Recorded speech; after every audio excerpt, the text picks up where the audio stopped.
வணக்கம். நான் இன்னைக்கு உங்களை life changing gallery Tamil YouTube சேனலுக்கு வரவேற்கிறேன். இன்றைக்கி நம்ம லஞ்ச் பாக்ஸ்க்கு ஈஸியாக கட்டித்தரக்கூடிய குக்கரில் செய்கிற முருங்கைக்காய் சாம்பார் எப்படி செய்கிறதுன்னு பார்க்கலாம்.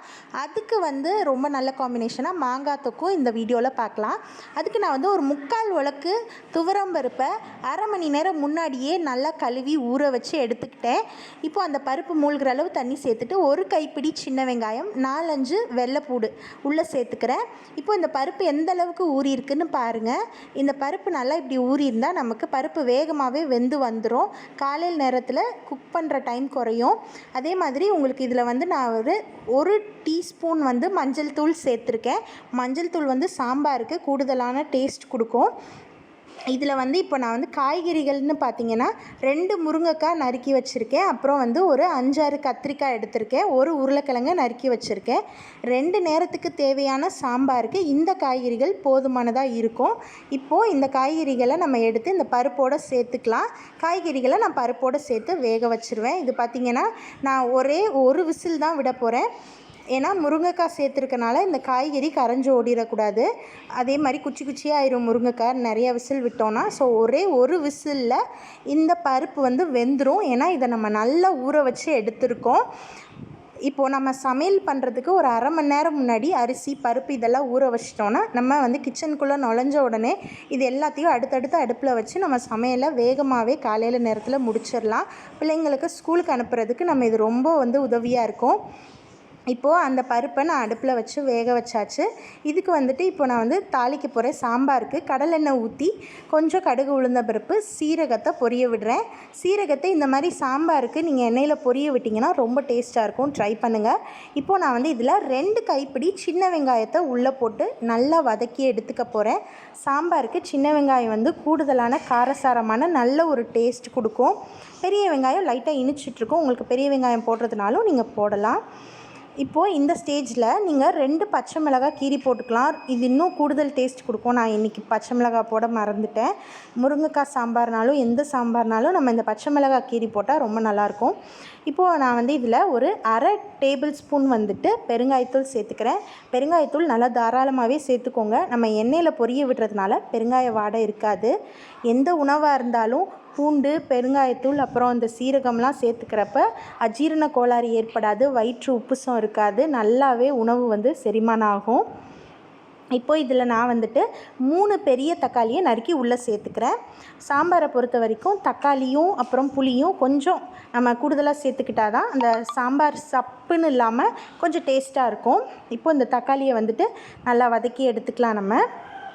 இப்போ இந்த சாம்பாரில் பார்த்திங்கன்னா நமக்கு நம்ம காய்கறிகள் கம்மியாக தான் சேர்த்துருக்கோம். பருப்பு கொஞ்சம் கூடுதலாக சேர்த்துருக்கோம். இப்போது நம்ம நிறைய காய்கறி சேர்த்துக்கிட்டோன்னா எடுத்து போடுறப்ப வெறும் காயாக இருக்கும். சிலருக்கு அது பிடிக்காது. எல்லாமே ஒரு ஈக்குவல் ப்ரொப்போர்ஷனில் இருக்கிற மாதிரி செஞ்சுக்கலாம். இப்போது பாருங்கள், இந்த பருப்பு ஒரே ஒரு விசில் விட்டு தான் எடுத்திருக்கேன். காய்கறியோடு சேர்த்து காய்கறியும் கரையில் பருப்பும் வெந்துருச்சு. இப்போது இந்த ஸ்டேஜில் தக்காளி நல்லா வதங்கிடுச்சு. இப்போ நான் 2 டேபிள் ஸ்பூன் தனி மசால் பொடி சேர்த்துக்கிறேன். வீட்டில் செஞ்ச மசால் பொடி. அப்புறம் 1 டேபிள் ஸ்பூன் தனி மிளகாய்த்தூள் சேர்த்துக்கிறேன். சேர்த்தது வீட்டு மசால் பொடி. அப்புறம் தனி மிளகாய்த்தூள் 1 டேபிள் ஸ்பூன். இந்த தனி மிளகாய்த்தூளோட ரெசிபி நம்ம சேனலில் ஏற்கனவே அப்லோட் பண்ணியிருக்கேன். கமெண்ட் பாக்ஸில் பின் பண்ணுறேன். உங்களுக்கு தேவைப்படும்னா நீங்கள் பார்த்துக்கோங்க அந்த வீடியோவை. இப்போது பார்த்திங்கன்னா புளி ஒரு பெரிய நெல்லிக்காய் அளவுக்கு கரைச்சி வச்சுருந்தேன். அந்த புளி தண்ணியை இதில் சேர்த்துக்கிறேன். ரொம்ப பெரிய நெல்லிக்காய் இல்லைங்க, ஒரு அளவான ஒரு பெரிய நெல்லிக்காய் இருக்கும்ல அந்தளவுக்கு புளி தான். ஸோ பார்த்திங்கன்னா இந்த சாம்பார் நமக்கு இன்னும் டேஸ்ட்டாக இருக்கும். புளி அந்தளவுக்காச்சும் சேர்த்துக்கிறப்ப தான்.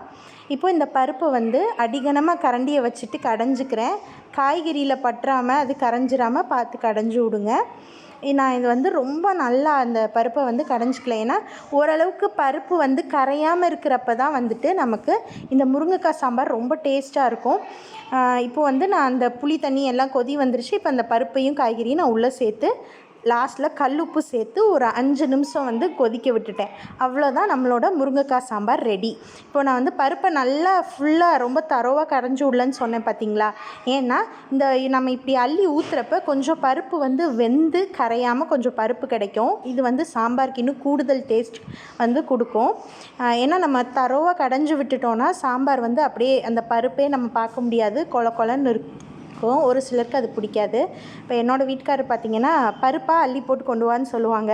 நான் பருப்பை தரோவாக கடைஞ்சிட்டேன்னா சில நேரம் அப்படி ஊற்றினோன்னா எங்கே சாம்பாரில் பருப்பவே காணோம் அப்படின்னு கேட்பாங்க. ஸோ உங்கள் வீட்டில் அந்த மாதிரி இருக்குன்னா கமெண்ட் பாக்ஸில் சொல்லுங்கள். இப்போது இந்த சாம்பார் ரெடி. இப்போ இந்த சாம்பாருக்கு மேட்சிங்காக நம்ம ஒரு சூப்பரான மாங்காய் தொக்கு செய்ய போகிறோம். 5 நிமிஷத்தில் அதுவும் ரெடி ஆயிரும். காலையில் இது ரொம்பவே ஈஸியான லஞ்ச் பாக்ஸ் ஆப்ஷன் சொல்லணும். அதே மாதிரி இது வந்து பிள்ளைங்களுக்கு ரொம்ப ஆரோக்கியமானது, நம்ம பருப்பு காய்கறி சேர்த்து பண்ணுறதுனால. இப்போது எண்ணெயில் கொஞ்சமாக கடுகு உளுந்தம் பருப்பு சேர்த்துக்கிற போகிறேன். அப்புறம் கொஞ்சம் வெந்தயம் சேர்த்துக்கிறேன். இந்த மாங்காய் தொக்கு பண்ணுறதுக்கு நான் நல்லெண்ணெய் சேர்த்துருக்கேன். அப்புறம் ஒரு பச்சை மிளகாய் கீரி உள்ளே சேர்த்துக்கிறேன். அப்புறம் பார்த்திங்கன்னா மாங்காவை இந்த மாதிரி நீல வாக்கில் நான் நறுக்கி வச்சுருக்கேன். இந்த மாங்காய் பார்த்திங்கன்னா நல்லா பிஞ்சு மாங்காவாக எடுத்துக்கலாம். இந்த ஃப்ரெஞ்ச் ஃப்ரைஸ்க்கு உருளைக்கிழங்கெல்லாம் நறுக்கும் இல்லையா, அந்த மாதிரி நீல வாக்கில் நான் மாங்காவை நறுக்கியிருக்கேன். இதை நம்ம உள்ளே சேர்த்து ஒரு பாதி அளவு வதக்கிக்கலாம். ரொம்ப கருக விடாமல் பாதி அளவு வதக்கிக்கலாம். இந்த மாங்காய் தொக்கு பார்த்திங்கன்னா 1 வாரம் நம்ம ஃப்ரிட்ஜில் வச்சு சாப்பிட்லாம். இல்லை நம்ம வெளியே வச்சுருந்தாலும் அது அடுத்த நாள் வரைக்கும் நல்லாயிருக்கும். இந்த மாங்காய் தொக்கு நம்ம பண்ணாலே போதும், சாம்பாருக்கு ரொம்பவே டேஸ்ட்டாக இருக்கும். இந்த மாங்காய் தொக்கும் ஒரு அப்பளமும் இருந்தாலே போதும். காலையில் ஈஸியாக லஞ்ச் பாக்ஸ் கொடுத்து வர்றதுக்கு இது ரொம்ப சிம்பிளான ரெசிப்பியாக இருக்கும். இப்போது இந்த மாங்காய் கொஞ்சம் கொஞ்சமாக நான் இதில் ஆட் பண்ணிகிட்ருக்கேன்.